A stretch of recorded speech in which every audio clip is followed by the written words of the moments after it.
Yeah, court is in session. Buckle your seatbelt. This is a segment. You might get disbarred for wearing them boots. I mean, before you even get into Stu, your we have worked together for 6 years. You know I do what I want, all right? So I'm not worried. Not the conventional, traditional This judge. is not a traditional courtroom, I'll have you know, before we get to our first case.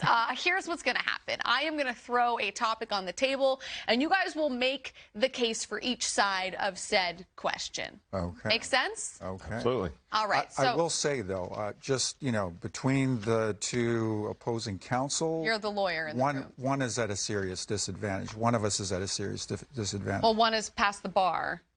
Is that what it's called? No. Dave's much older than I am. Much older than I am. Distinct advantage to Dave. Okay. He's calling you wise. Calling you wise. Okay, let's get to our first topic. Enough of this nonsense. Our first order of business here in the NHL Now courtroom is the Toronto Maple Leafs and their chances to win a playoff series finally. So will this year be the year the Leafs finally advance past the first round? Dave? Judge, I believe they will.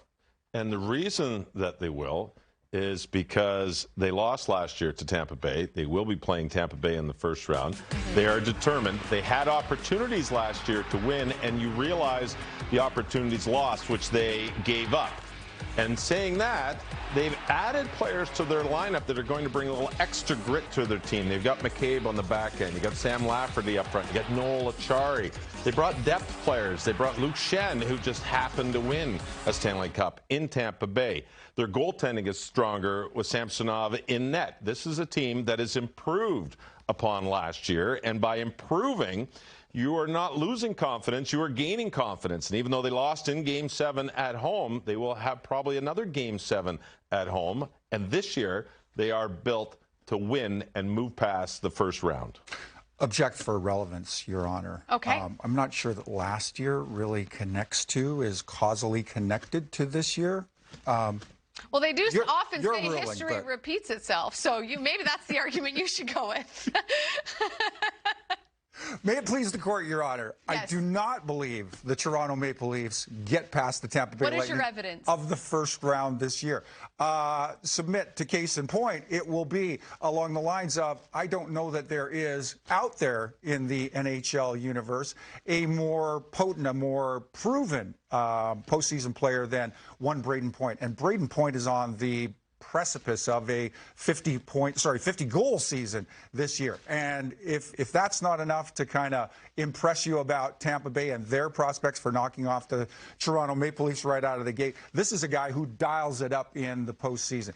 Second piece to all this, an important, I think, place to compare these two clubs, Toronto and the Tampa Bay Lightning right out of the gate. Goaltending. Vasilevsky has probably proven himself to be the premier goaltender in the business to this point. No disrespect to Samsonov on the other side of the ledger, but doesn't have a whole lot of playoff experience. And in addition to the incredible consistency that Vasilevsky's shown over time, he's got a good bit of hardware kind of knocking around in the cabinet as well. A pair of Stanley Cups and a Stanley Cup final appearance just last year over the course of the last 3 years. So it's a hard no in some for the Toronto Maple Leafs. A hard no. And Tampa unnecessarily aggressive. Gives them another a fate very similar to what they've seen in the past. All right, here's how I see it. Both very solid cases being made. Lots of exhibits that are fair. But I would say that when you look at the teams that played each other in the first round last year compared to this year, I think the Leafs actually got better as a team in every single area: forward, defense, and goal. Now, saying that, as good as the Tampa Bay Lightning already were, I don't think you could say that this year's Tampa Bay Lightning is better or has gotten better than last year's Tampa Bay Lightning. So that being said, if Tampa stays as good as they were, but the Leafs get better, and it was already a 7-game series, I don't know. I think this series could go either way. Vasilevsky might be able to steal it because he is a world-class goaltender, but I am going to rule in favor of one Dave Reed on this one. I think the Leafs advance past the first round. Thank you, Judge. Just before we move on, I should be clear. As John Cooper has made very clear to me, I carry no bias into this hang on. He knows. John Cooper will tell you I carry absolutely zero bias when it comes to Tampa. I believe you, Toronto. Judge. So much so that I think John Cooper would love it if I had to cover that series. Judge Jackie, if I can pick you up on that very thing, and just before we move on, I know we have 2 other cases to get to. I'm going to have to ask you to recuse yourself on this one because you couldn't be more biased. For our viewers, hails from Toronto, Ontario. For the record, John Cooper absolutely knows that I'm a homer, and he has told me as such to my face. Okay, next topic. Next case that we are looking at is the case of the Calgary Flames, a team fighting in this wild card race in the West. Some call it a turtle race, if you will. But the Calgary Flames, after a huge victory over the Boston Bruins last night, just 2 points back of the Jets for that final playoff spot in the Western Conference. So the question is this: will the Calgary Flames steal that playoff spot from the Winnipeg Jets? Reader, what say you? I don't think that the Winnipeg or the Calgary Flames will be able to steal that position there, Judge. And the reason I say that is because over the course of the season, they haven't proven that they are consistent enough to go on a run to get enough points in a short amount of time. They haven't proven that their goaltending is strong enough or consistent enough this season to make sure that they can win the games that they need to win. They haven't proven that their special teams are strong enough to move forward. And as a team, they really haven't stepped up to take charge to win games that you would like to think are expected to win. And the opposite of that is at times the Calgary Flames are giving points away and coming up and playing some of their poorer games at the biggest time of the year. So in my mind, the Winnipeg Jets, even though that they are struggling now, the Winnipeg Jets have got the team, they have got the goaltending, which has been proven over and over again. They've got the scoring ability to do it. And when push comes to shove and the games are on the line, the Calgary Flames, over the course of the season, have not been able to win the games the way the Winnipeg Jets have. And with the few games remaining in the season, I see the Winnipeg Jets stepping up, as they have all season, to put the points on the board and hold that wild card spot. All right, so Reader rests his case.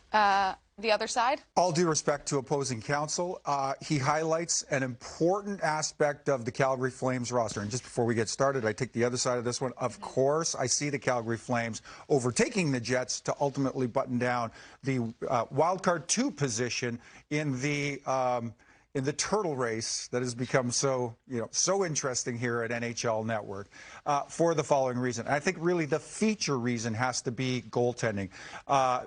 Markstrom, over the course of the last probably 3-ish years, has proven himself to be among the best in the business. Last year, case in point, a .920 save percentage, I believe, across the NHL was a constant fixture kind of in the Vezina discussion last year, no question. And all due respect to opposing counsel, it's been a very different year for Markstrom. This is a critical time of year in a critical market, and I think Markstrom, his last time out, and I believe it was a 5-3 win over San Jose. Goaltending's largely about confidence. The mechanics are important. The physical conditioning, of course, is important, but it's largely about confidence. To me, this game, his last outing, may prove to be the tipping point and a foothold just in terms of him being able to develop the confidence to ultimately get this club to a point where they overtake the Jets. And remember, a pace worthy of overtaking the Jets, given the way the Jets are playing and anybody else in around the line is playing. We're not talking about 750. We're not talking about 750 hockey. Well, Judge, with all due respect to opposing counsel, bringing up last year's goaltending statistics is really irrelevant in this season and getting your team to the playoffs. Even though Markstrom may have had a good year, that was last year. This year, his numbers are not as good as Connor Hellebuck on Winnipeg, and in a big game, they're going to need big games. I don't think that saying that Markstrom is a good goalie last year is really relevant to getting his team in the playoffs in the last 8 games of the season. I do not disagree with your counter argument. However, I am going to play my recency bias card, and I am going to say that last night I watched the Calgary Flames get a massive victory over a very good LA Kings squad that had won a 12-game point streak, right? The Winnipeg Jets, however, got shut out by the San Jose Sharks. They have been shut out in 3 of their last 7 games. In fact, I do believe Winnipeg has just 7 wins in their last 21 games. I think they might be afraid of the postseason. So for that reason, I will rule in favor of Stu and the Calgary Flames on this one, but solid case. Thank you. You're very welcome. He's like, thanks for the L, whatever. Thanks for the... So we're all even. Welcome to 500 hockey. Yeah, there we go. This is the rubber match here, okay? So we're looking at Connor McDavid, world's best offensive player, most dominant athlete, I think, in North American sports right now. Make the case for why Connor McDavid will or will not win the Stanley Cup this year. Reader, how do you see it? Well, Judge, there are 2 reasons why I see that Connor McDavid is not going to win the Stanley Cup. And the first one is going to be the first matchup. They're going to have to play the Los Angeles Kings. I see Vegas as the #1 seed, and Edmonton and L.A. going at it. So far this season, and this is recent bias, is Los Angeles is 2-0 against the Edmonton Oilers. Now, they do have 2 games coming up. The Los Angeles Kings have got a tremendous power play, so their power play is actually right there as a 1-2. So you could say that this could be an offensive struggle. Saying that, it's the defensive part of the Los Angeles Kings who are second best in the National Hockey League off rush chances. They are a team that shuts the neutral zone down. Their top 2 forwards in Philip Deneau and Anze Kopitar are a shutdown defense-first type of team. They've got Jonas Korpisalo in net. Their goaltending favors Edmonton when you look at Edmonton, or favors Los Angeles when you look at the goaltending matchup. The defensive structure that the Los Angeles Kings play with, and I believe you were just talking about how strong of a team they were in last night's game. The Edmonton Oilers have struggled when have been forced to play a defensive style and low-scoring games. The one team in the league that can shut Connor McDavid down is the Los Angeles Kings. They've done it this year already. Ready? You're up. No player across the entire NHL personally has the ability, and he has the record, he has the experience to support this. No specific individual has the capacity to influence a series or the postseason with respect to his own club more than this player, number 97. He went from a rather mediocre first playoff appearance where he was something like a point per game, a paltry point per game. His last time out, postseason last year, and we all witnessed it, he was 33 points across 16 games and nearly drug that team to the conference finals single-handedly. He's improved. He's having a career year. He's 140 points to prove it to this point. I think he benefited greatly from a very positive, a big step forward for he and his Edmonton Oilers last year. Benefited from that playoff experience last year. I think he is equipped and matured to take on more, and if it's possible, to contribute more. And let's just kind of set aside the McDavid piece for now, because the rest of the supporting cast makes a pretty important case as well.